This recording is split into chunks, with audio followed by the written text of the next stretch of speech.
الحمدللہ رب العالمین والصلاة والسلام علی رسول اللہ وعلی آلہ وصحبہ اجمعین ومن تبعہم بإحسان الی یوم الدین۔ اشہد ان لا الہ الا اللہ وحدہ لا شریک لہ واشہد ان محمدا عبدہ ورسولہ، اما بعد۔ قال الامام محمد بن عبد الوهاب رحمہ اللہ: اعلم ارشدک اللہ لطاعتہ ان الحنیفیۃ ملۃ ابراہیم ان تعبد اللہ وحدہ مخلصا لہ الدین، کما قال تعالی وما خلقت الجن والانس الا لیعبدون۔ فإذا عرفت أن الله خلقك لعبادته فاعلم أن العبادة لا تسمى عبادة إلا مع التوحيد، كما أن الصلاة لا تسمى صلاة إلا مع الطهارة، فإذا دخل الشرك في العبادة فسدت كالحدث إذا دخل في الطهارة، فإذا عرفت أن الشرك إذا خالط العبادة فأفسدها وأحبط العمل وصار صاحبه من الخالدين في النار، عرفت أن أهم ما عليك معرفة ذلك، لعل الله أن يخلصك من هذه الشبكة وهذه الشرك بالله الذي قال الله تعالى فيه إن الله لا يغفر أن يشرك به ويغفر ما دون ذلك لمن يشاء، وذلك بمعرفة 4 قواعد ذكرها الله تعالى في كتابه۔ امام محمد بن عبد الوهاب رحمہ اللہ کہتے ہیں: اعلم ارشدک اللہ لطاعتہ، جان لو اللہ رب العالمین تمہیں رہنمائی کرے، تمہاری مدد کرے، لطاعتہ اللہ رب العالمین کی اطاعت کا، ان الحنیفیت کہ یقیناً حنیفیت کیا ہے؟ ملت ابراہیم، یہ ابراہیم علیہ السلام ہی کی ملت ہے۔ ان تعبد اللہ وحدہ کہ اللہ تعالیٰ کی عبادت ہو، مخلصا لہ الدین دین کو اللہ کے لیے خالص کرتے ہوئے، کما قال تعالی جیسا کہ اللہ تعالیٰ نے فرمایا وما خلقت الجن والانس الا لیعبدون کہ میں نے نہیں پیدا کیا جن اور انسان کو مگر اس لیے کہ وہ میری عبادت کرے۔ یہاں پر کئی باتیں بیان کی جا رہی ہیں۔ پہلی بات اعلم، جان لو۔ یہ جملہ اللہ رب العالمین نے قرآن مجید میں استعمال کیا ہے، فاعلم انہ لا الہ الا اللہ، جان لو کہ اللہ کے علاوہ کوئی معبود حقیقی نہیں، جان لو، خبردار، یاد رکھو۔ یہ سارے الفاظ کیوں استعمال ہوتے ہیں؟ یہ الفاظ استعمال ہوتے ہیں سامنے والے کے دماغ کو اپنی طرف متوجہ کرنے کے لیے۔ سنو، تقریر کرتے کرتے بولتے نا، سنو، دھیان سے سنو، یہ بات بہت اہم بتا رہا ہوں۔ تو یہ ہوتا ہے سامنے والے پر توجہ کو اپنے طرف متوجہ کرنے کے لیے کہ دیکھو ابھی جو بات بتانے جا رہا ہوں یہ بہت اہم بات ہے۔ اعلم، جان لو، یعنی آگے جو بات کہی جائے گی بہت زیادہ امپورٹنٹ ہے۔ کیا ہے؟ ارشدک اللہ، جان لو، پھر دعا دیتے ہوئے کہتے ہیں اللہ تعالیٰ تمہاری رہنمائی کرے۔ ارشدک اللہ، اللہ تعالیٰ تمہاری رہنمائی کرے۔ ارشد اسی سے بنا ہے ارشاد، رہنمائی کرنا۔ اللہ رب العالمین تمہاری رہنمائی کرے، کس بات کی رہنمائی کرے؟ لطاعتہ، اللہ تعالیٰ کی اطاعت و فرما برداری اختیار کرنے کی۔ رشد یعنی ہدایت، اللہ رب العالمین تمہاری رہنمائی کرے اللہ کی اطاعت کرنے پر، یعنی انسان اللہ تعالیٰ کی رہنمائی کے بغیر کچھ نہیں کر سکتا۔ اسے کچھ بھی عمل کرنے کے لیے اللہ رب العالمین کی رہنمائی کی ضرورت ہے۔ اسی لیے دعا دیا جا رہا ہے، کہا جا رہا ہے کہ جان لو اللہ رب العالمین تمہاری رہنمائی کرے اس کی اطاعت اختیار کرنے میں۔ کیوں؟ اس لیے کہ انسان جتنی آسانی سے اور جتنی تیزی سے گمراہی کی طرف جا رہا ہے، اللہ رب العالمین کی رہنمائی کے بغیر اس انسان کے لیے ہدایت پر آنا ممکن ہی نہیں بلکہ ناممکن ہے، ناممکن ہے، محال ہے۔ انسان کو ہر لمحے اللہ کی رہنمائی چاہیے، ہر چیز میں انسان کو اللہ کی رہنمائی چاہیے، اس کے بغیر انسان کسی بھی معاملے میں صحیح فیصلے لے ہی نہیں سکتا۔ اب دیکھیے اللہ رب العالمین نے قرآن نازل کی، قرآن بہت سارے لوگ پڑھتے ہیں، لیکن کیا قرآن پڑھنے کے بعد ہر انسان کو ہدایت مل جاتی ہے؟ نہیں ملتی ہے۔ کفار مشرکین کتنا اللہ کے رسول صلی اللہ علیہ وسلم کے زبان سے قرآن کی تلاوت سنے، لیکن بہت سارے کافروں کو ہدایت نہیں ملی۔ رسول اللہ صلی اللہ علیہ وسلم کے زمانے میں جو کفار تھے وہ عربی بھی سمجھتے تھے، اللہ کے رسول صلی اللہ علیہ وسلم کو اچھے سے پہچانتے بھی تھے، لیکن قرآن سننے کے بعد، سمجھنے کے بعد بھی ان کو ہدایت نہیں ملی۔ آج بھی دنیا میں کتنے سارے غیر مسلم ہیں، یہودی ہیں، نصرانی ہیں، جو قرآن کو پڑھتے ہیں، اس کا مطالعہ کرتے ہیں، لیکن ان کو ہدایت نہیں ملتی۔ ہندوستان میں کتنے ہندو پنڈت ہیں جو قرآن پڑھتے ہیں، لیکن ان کو ہدایت نہیں ملتی۔ اعلم، جان لو۔ اب جو جاننے کی بات ہو رہی ہے اس کو جاننے سے پہلے دعائیہ کلمات۔ معلوم یہ ہوا استاد کے اخلاق کا ایک حصہ یہ ہے کہ وہ اپنے طلباء کے لیے دعا کرے، اپنے اسٹوڈنٹس کو دعائیں دے، جو ان کے اسٹوڈنٹس ہیں ان کے لیے دعا کرے، ان کے لیے دعا کرے۔ اس لیے کہ جب انسان کسی کے لیے دعا کرتا ہے تو پھر وہ انسان مخلص ہو جاتا ہے۔ آپ اکیلے میں میرے لیے دعا کر ہی نہیں سکتے جب تک کہ آپ کے دل سے میری نفرت ختم نہ ہو، ہے نا؟ اگر میرے لیے آپ کے دل میں نفرت ہوگی تو آپ میرے لیے کبھی بھی دعا نہیں کر سکتے۔ دعا تو تبھی کریں گے اکیلے میں جب آپ کے دل میں میرے لیے محبت ہو۔ تو ایک انسان، ایک داعی، ایک مدرس، ایک استاد، اس کے لیے ضروری ہے کہ یہ اپنے سامعین کے لیے، مخاطبین کے لیے، اپنے طلباء کے لیے دعائیں کریں۔ اللہ کے رسول صلی اللہ علیہ وسلم اپنے مخاطبین کے لیے دعائیں کیا کرتے تھے؟ لوگوں کی ہدایت کے لیے دعا کرتے تھے، لوگوں کے لیے مغفرت کی دعائیں کرتے تھے۔ اللہم اہدی قومی فإنہم لا یعلمون، اے اللہ تو میرے قوم کے لوگوں کو ہدایت دے دے، یہ مجھے پہچان نہیں پا رہے ہیں کہ میں تیرا سچا رسول ہوں، میں تیرا نبی ہوں، یہ لوگ نہیں جانتے۔ تو ہدایت کی دعا کرنا رسول اللہ صلی اللہ علیہ وسلم کی کیا ہے؟ سنت ہے، لوگوں کے لیے ہدایت کی دعائیں کرنا۔ دعوت و تبلیغ کے لیے ضروری ہے کہ انسان سامنے والے کے لیے ہدایت کی دعا کرے۔ اللہ کے رسول صلی اللہ علیہ وسلم نے کہا اللہم اعز الاسلام باحد العمرین، عمرو بن ہشام و عمر بن خطاب، اے اللہ تو دو عمر میں سے جو تجھے زیادہ پسند ہو اس کو اسلام کی توفیق دے کر کے اسلام کو، مسلمانوں کو مضبوط کر۔ ایک عمرو بن ہشام جس کو ہم ابو جہل کہتے ہیں، اور دوسرا عمر بن خطاب رضی اللہ تعالیٰ عنہ۔ اللہ تعالیٰ کو جو پسند تھا اس کو ہدایت مل گئی۔ تو سامنے والوں کے لیے انسان کو ہدایت کی دعائیں کرنی چاہیے۔ آپ پڑھا رہے ہیں، آپ اپنے اسٹوڈنٹس کے لیے دعائیں کرنی چاہیے، سب کو دعاؤں کا سہارا لینا چاہیے۔ اسی لیے شیخ الاسلام محمد بن عبد الوہاب رحمۃ اللہ علیہ کہتے ہیں کہ اعلم، جان لو، پھر کہتے ہیں ارشدک اللہ لطاعتہ، اللہ تعالیٰ تم کو اللہ کی اطاعت کی رہنمائی کرے، اطاعت کی توفیق دے۔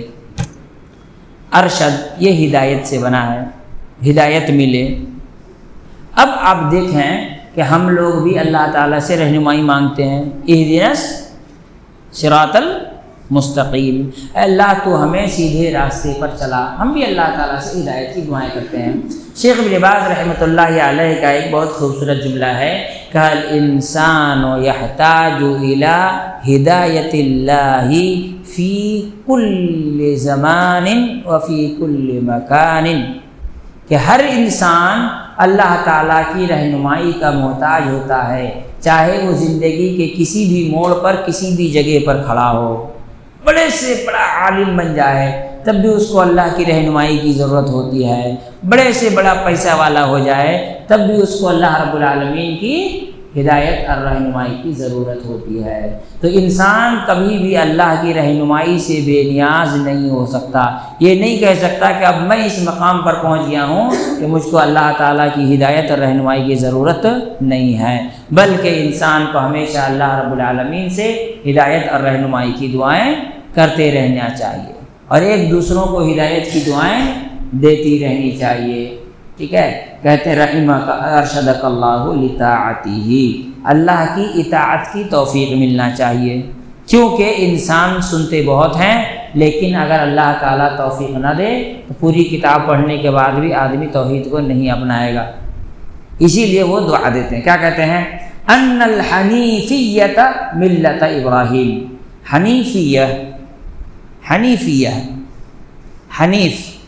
حنیف کا اصل معنی ہوتا ہے مکمل توجہ، مکمل توجہ۔ حنیف کا کیا معنی ہوتا ہے؟ مکمل توجہ، خالص، کیا ہوتا ہے؟ خالص، یہی حنیف کا معنی ہوتا ہے۔ ٹھیک ہے، ابراہیم علیہ السلام کے بلکہ دین اسلام کو دین حنیف کہا گیا۔ دین حنیف کا مطلب ایک ایسا دین جو مکمل خالص ہے، انسان کے لیے اسی پر مکمل توجہ کی ضرورت ہے، انسان کو اسی پر مکمل توجہ کی ضرورت ہے۔ انسان مکمل توجہ دے گا تبھی جا کر کے اس کو اسلام سمجھ میں آئے گی۔ اسلام کو دین حنیف کہا جاتا ہے۔ حنیفیہ، یہ حنفیہ نہیں ہے۔ ایک حنفی نے کہا کہ ہم حنفی ہیں، دلیل کیا ہے؟ کہ قرآن میں اللہ نے کہا کہ واتبع ملت ابراہیم حنیفہ، ابراہیم علیہ السلام کے ملت کی اتباع کرو، تو ہم اس کی طرف بولا تب تو تم حنیفی ہوئے، حنفی تھوڑی ہوئے۔ کہو آج سے کہ ہم حنفی نہیں ہیں، ہم حنیفی ہیں، تم تو وہ نہیں کہتے ہو۔ حنیفیہ کا معنی ہوتا ہے خالص، مکمل توجہ جس پر دیا جائے، خالص۔ ہر وہ چیز جو اپنی اصل شکل پر ہو وہ خالص ہوتا ہے، اس میں تبدیلی ہو جائے تو وہ چیز خالص نہیں رہتا۔ اللہ تعالیٰ نے خود قرآن مجید میں خالص کس کو کہا ہے؟ دودھ کو، جس کو جو دودھ جانور کے تھن سے نکل رہا ہو اس کو اللہ تعالیٰ نے قرآن میں خالص کہا ہے۔ دودھ خالص ہے جب تک وہ دودھ ہے، اس میں اگر آب زمزم بھی ملا دیں، زمزم کا پانی بھی ملا دیں تب بھی وہ چیز خالص نہیں رہے گا۔ اب زمزم ملا دی، اچھی چیز ملا ہے، خراب چیز تو نہیں ملا، لیکن وہ خالص رہا نہیں رہا، خالص رہا نہیں۔ تو خالص ابراہیم علیہ السلام کی ملت کیا ہے؟ تو کہتے ہیں ان الحنیفیۃ ملت ابراہیم، دین حنیف، خالص دین وہ ہے جو ابراہیم علیہ السلام کا دین ہے۔ خالص دین کون سا ہے؟ جو ابراہیم علیہ السلام کا دین ہے، اسی دین کی اتباع کرنے کا حکم دیا گیا ہے۔ واتبع ملت ابراہیم حنیفہ، تم لوگ ملت ابراہیم کی جو خالص دین ہے اس پر عمل کرو، ملت ابراہیم کی جو خالص دین ہے اس پر عمل کرو۔ اللہ رب العالمین نے ہمیں ایک ایسا دین دیا ہے، دین اسلام، جو خالص ہے، جس میں مکس اپ نہیں ہے، خالص، ایسا خالص جس میں شرک کے، بدعات کے، خرافات کے، رسم و رواج کے، انسانی سوچ کے، انسان کے عقلانیت کی کئی گنجائش نہیں ہے، وہ خالص دین ہے۔ ابھی ہمارے ہاں تانتی باغ میں 2 دن کا بچوں کا سمر کورس چل رہا تھا، کمپلیٹ نہیں ہوا تو پھر اگلے اتوار کو بھی بلائے ہیں بچوں کو۔ آج بچوں کو سمجھا رہے تھے، سمجھاتے ہوئے میں نے کہا دین میں 3 چیزیں حرام ہیں۔ دین میں کتنی چیزیں حرام ہیں؟ 3 چیزیں۔ نمبر 1 ایکسپلوریشن، نمبر 2 ماڈیفیکیشن، اور نمبر 3 انوینشن. کتنی چیزیں حرام ہیں دین میں؟ تینوں چیزیں حرام ہیں. ایکسپلوریشن، کسی کو ایکسپلور کرنا ہے، اپنی طرف سے اس کو بڑھانا ہے، بنانا ہے، اس میں اور آگے جانا. اسلام میں ایکسپلوریشن حرام ہے. ماڈیفیکیشن حرام ہے، اپنے سے اس کو آڑا ٹیڑھا کرنا، تھوڑا سیدھا کرنا، تھوڑا خوبصورت کرنے کی کوشش کرنا اسلام میں حرام ہے. اور چوتھی چیز کیا؟ انوینشن بھی اسلام میں حرام ہے. اسلام میں انوینشن حرام کا مطلب وہ نہیں جو موبائل بنایا حرام نہیں. دین کے کاموں میں انوینشن نہیں کیا جا سکتا. جتنا بتایا گیا ہے، جیسا بتایا گیا ویسے ہی عمل کیا جائے گا، کیونکہ یہ خالص ہے. جب آپ اس کو ایکسپلور کرنے کی کوشش کریں گے تو آپ اس میں تبدیلی کر دیں گے. جب آپ اس کو ماڈیفائی کرنے کی کوشش کریں گے تو آپ اس میں تبدیلی پیدا کر دیں گے. آپ جب اس میں انوینشن لانے کی کوشش کریں گے تو پھر ایسی صورت آپ اس کو تبدیل کر دیں گے. تو دین اسلام میں یہ تینوں چیزیں حرام ہیں. کیوں؟ دین اسلام دین حنیف ہے، خالص پیور ہے، جو اللہ کی طرف سے ملا ہوا، مکمل اللہ کی طرف سے ملا ہوا دین ہے. اس دین کو پالنے کے بعد انسان کو کسی دین کی ضرورت نہیں رہ جائے گی. ایسا نہیں ہے کہ اس دین میں کچھ کمی رہ جائے اور آدمی کو دوسرے ادیان سے، مذہبوں سے ادھار لینے کی ضرورت پڑے. اسی لیے اس کا نام رکھا گیا دین حنیف. تو کہتے ہیں ان الحنیفیۃ ملت ابراہیم ان تعبد اللہ وحدہ مخلصا لہ الدین. ابراہیم علیہ السلام کا دین کیا ہے؟ کہتے ہیں یہ کہ تم اللہ کی عبادت کرو خالص، مخلصاً، خلوص کے ساتھ، لہ الدین، دین کو اللہ کے لیے خالص کرتے ہوئے. اللہ کی عبادت کرو، دین کو اللہ کے لیے خالص کرتے ہوئے. یعنی انسان کی جملہ عبادتیں خلوص کے ساتھ مکمل اللہ رب العالمین کے لیے ہونا چاہیے. اس میں کسی بھی قسم کا شرک داخل نہیں ہونا چاہیے. اس میں کسی بھی قسم کا شرک داخل نہیں ہونا چاہیے. اگر انسان دین کے معاملے میں ذرہ برابر بھی شرک کا مرتکب ہوا تو وہ انسان کا وہ عمل کسی بھی حساب سے قابل قبول نہیں ہے. کیونکہ ایک حدیث قدسی ہے، اللہ کے رسول صلی اللہ علیہ وسلم نے فرمایا کہ اللہ تعالیٰ نے فرمایا انا اغنی الشرکاء عن الشرک، میں کسی بھی قسم کے شرک سے بے نیاز ہوں، پاک اور صاف ہوں. حدیث میں کیا ہے؟ من عمل عملا اشرک معی غیری ترکتہ وشرکہ. اللہ تعالیٰ نے فرمایا، حدیث قدسی ہے کہ اگر کسی نے کوئی کام کیا، میرے ساتھ کسی کو اس نے شریک کیا، میں اس کو بھی چھوڑ دیتا ہوں اور اس کے شرک کو بھی چھوڑ دیتا ہوں. تو ابراہیم علیہ السلام، ابھی ابراہیم علیہ السلام کے بارے میں سنے ہیں اور سنیں گے قربانی کی مناسبت سے کہ ابراہیم علیہ السلام کی دین کیا ہے، ابراہیم علیہ السلام کا طریقہ کیا ہے، ملت ابراہیمی کیا ہے، دین حنیف کیا ہے. دین حنیف خالص دین کیا ہے؟ خالص دین یہ ہے کہ فقط اللہ کی عبادت ہو، اس میں کسی بھی قسم کا شرک نہ پایا جائے. اب شرک کی بات کریں گے تو دو باتیں یاد ہوں. نمبر ایک، کسی کا بھی شرک نہ ہو اور کسی بھی لیول میں نہ ہو، ہے نا. ایک تو یہ ہوا کہ آدمی اللہ رب العالمین کے ساتھ دوسروں کو شریک کرتا ہے، جیسے کہ وہ کسی پیر سے، فقیر سے، بزرگ سے مدد مانگتا ہے، یا علی کر مدد، ہے نا، یا غوث کر مدد، ہے نا. اس طرح سے آدمی مدد مانگ رہا ہے تو وہ اللہ کے ساتھ کسی کو شریک کیا، یہ تو پورا کا پورا شرک ہو گیا. کسی بھی لیول میں شرک نہیں ہونا چاہیے. دوسرا یہ ہوا کہ آدمی کھڑا ہے مسجد میں، نماز پڑھ رہا ہے، 2 رکعت نماز پڑھ چکا ہے، اتنے میں مسجد کا دروازہ کھلا اور 2 لوگ مسجد میں گھسے. ابھی تک نماز پڑھ رہا تھا، اکیلے پڑھ رہا تھا، اللہ کے لیے عبادت کر رہا تھا. جیسے ہی 2 لوگ گھسے، اس کے دل میں آیا یار 2 رکعت تو میں نے 2 منٹ میں ختم کر لیا ہے، ابھی اگر 2 منٹ میں اور 2 رکعت پڑھ کے 4 منٹ میں سلام پھیر دیا تو یہ تو دیکھے گا، بولے گا یار یہ تو بڑی جلدی نماز پڑھ رہا ہے. تب وہ کیا کرتا ہے؟ نماز کو تھوڑا سا پالش کر دیتا ہے، پھر وہ اگلا 2 رکعت جو ہے وہ 4 منٹ میں پڑھتا ہے، اطمینان سے خوبصورت بنا کر کے، سجا کر کے، سنوار کر کے وہ عبادت کرنے لگتا ہے. تو یہ کیا ہوا؟ شرک ہوا کہ نہیں ہوا؟ ریاکاری شرک ہے۔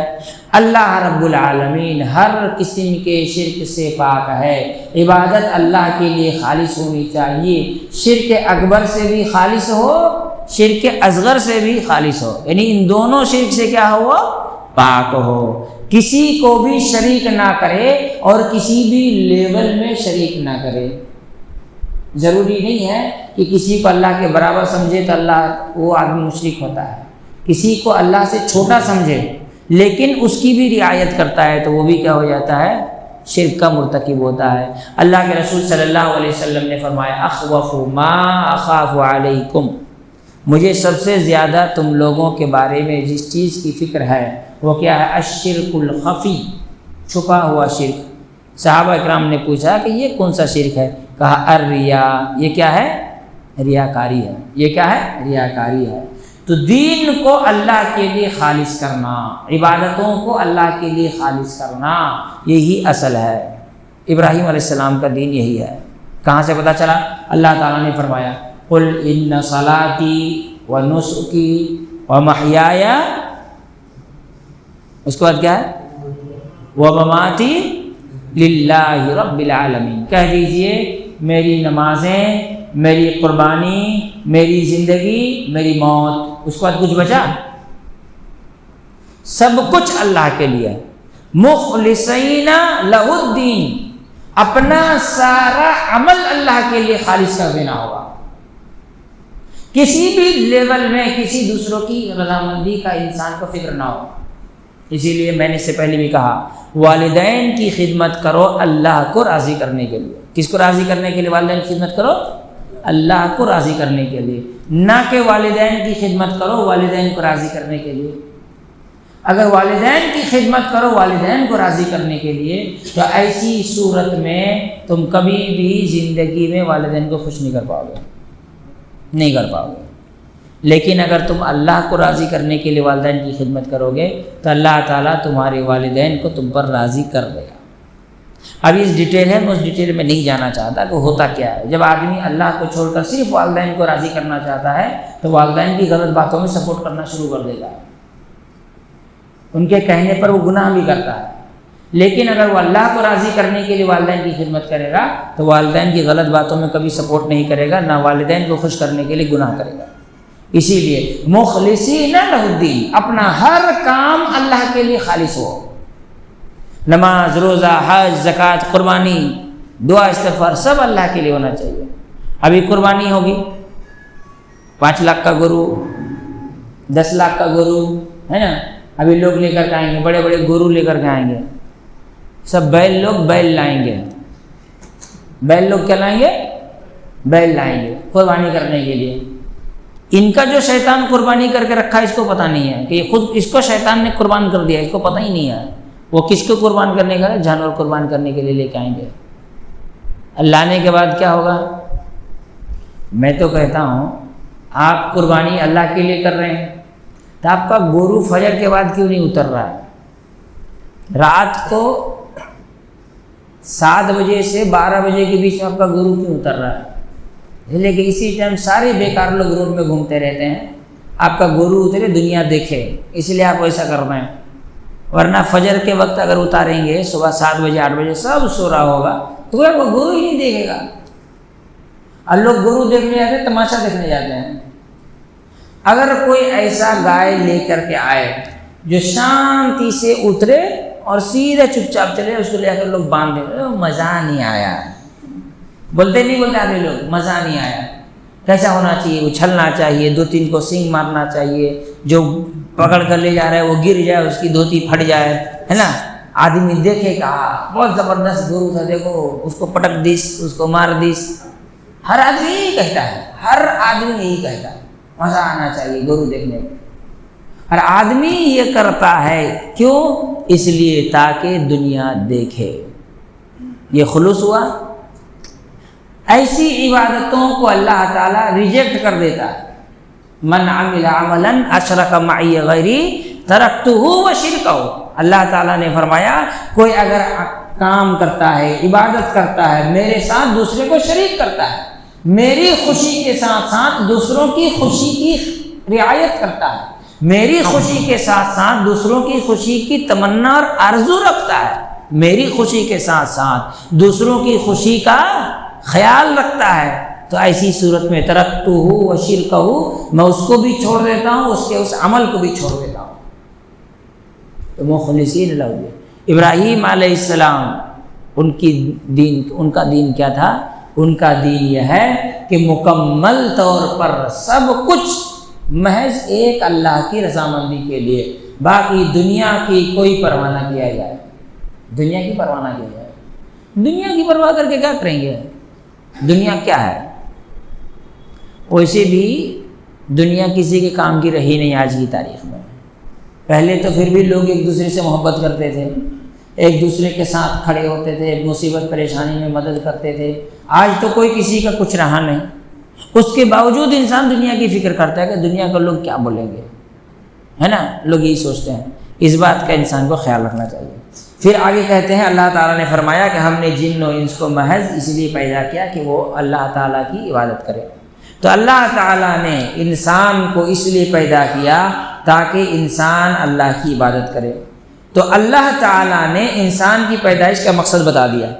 اب جب یہ جان گئے کہ اللہ تعالیٰ انسان کی عبادت پیدائش کا مقصد بتایا اپنی عبادت، تو اس عبادت کی قبولیت بنا توحید کے ممکن نہیں، اور جہاں شرک ہو وہاں توحید ہو سکتا نہیں۔ جس طرح سے بنا وضو کے نماز ممکن نہیں، بنا وضو کے نماز ممکن نہیں۔ پاک ہے انسان تو اس کی نماز ہوگی، لیکن جیسی ہی ناپاکی آئے گی اس کی نماز ختم، بات ہوئی ہے نا؟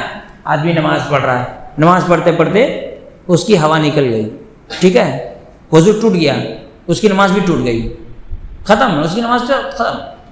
اسی طرح سے انسان کیا کر رہا ہے، کوئی جیسے نماز پڑھ رہا ہے، اچانک کیا ہوا، گندا پانی بہہ کر کے آ کے اسے کپڑے میں لگ گیا، گندگی اس کو لگ گئی، نماز ختم۔ اگر ایسی جگہ لگا ہے کہ اس کو وہ ہٹا سکتا ہے نہیں، جوتے میں لگا جوتا ہٹا دیا، ساکس میں لگا موزہ کھول کے پھینک دیا، تب تو ٹھیک ہے، لیکن پیجامے میں لگ گیا، پیجامہ تو اتار نہیں سکتا ہے نا، تب اس کو نماز توڑ کے جا کے پہلے پیجامہ دھونا ہوگا، اس کے بعد وہ نماز پڑھے گا۔ تو جس طرح سے گندگی کے آ جانے سے پاکی ختم، ویسے ہی شرک کے آ جانے سے توحید ختم، شرک کے آ جانے سے توحید ختم ہو جاتا ہے۔ دنیا میں 3 قسم کے لوگ ہیں، ایک جو کسی کی عبادت نہیں کرتے، وہ کون ہے؟ ملحد۔ دوسری قسم کے لوگ ہیں جو سب کی عبادت کرتے ہیں، وہ کیا ہے؟ مشرک۔ توحید والا کون ہے؟ جو اللہ کی عبادت کرتے ہیں، دوسروں کو شریک نہیں کرتے ہیں۔ یعنی شرک کے ہونے سے توحید کسی بھی صورت میں باقی نہیں رہ سکتا۔ پھر کہتے ہیں کہ جب آپ جان گئے کہ شرک کے موجودگی میں توحید نہیں رہتی، تو اس کا مطلب یہ ہوا شرک کی موجودگی میں عبادت بھی نہیں رہتی۔ اور جب انسان کی زندگی میں شرک آ گیا، توحید نہیں رہی، عبادت نہیں رہی، تو ایسی صورت میں وہ انسان اپنی زندگی کا مقصد کیا ہو گیا؟ بھول گیا۔ زندگی کا جو اس کا مقصد تھا اس سے کیا ہو گیا؟ دور ہو گیا۔ اس لیے کہ اللہ تعالیٰ فرماتا ہے وَمَا خَلَقْتُ الْجِنَّ وَالْإِنسَ إِلَّا لِيَعْبُدُونَ، ہم نے انسان کو اپنی عبادت کے لیے پیدا کیا۔ عبادت توحید کے بنا ممکن نہیں، اور توحید شرک کے موجودگی میں ممکن نہیں۔ تو شرک آیا تو توحید ختم، توحید چلا گیا تو عبادت بھی اس کی قابل قبول نہیں۔ تو جب انسان کی زندگی میں شرک آ گیا تو اس کی توحید ختم، اس کی عبادت ختم۔ جب عبادت ختم تو زندگی کا مقصد ختم ہو گیا۔ تو جب اس نے زندگی کا مقصد ہی کھو دیا تو پھر اللہ تعالیٰ اس کو کیوں معاف کرے؟ اسی لیے اللہ تعالیٰ نے فرمایا ان اللہ لا یغفر ان یشرک بہ ویغفر ما دون ذلک لمن یشاء۔ اللہ تعالیٰ اس بات کو ہرگز معاف نہیں کرے گا کہ اللہ کے ساتھ شرک کیا جائے، باقی جس گناہ کو چاہے اللہ تعالیٰ اپنی مرضی سے معاف کر دے گا۔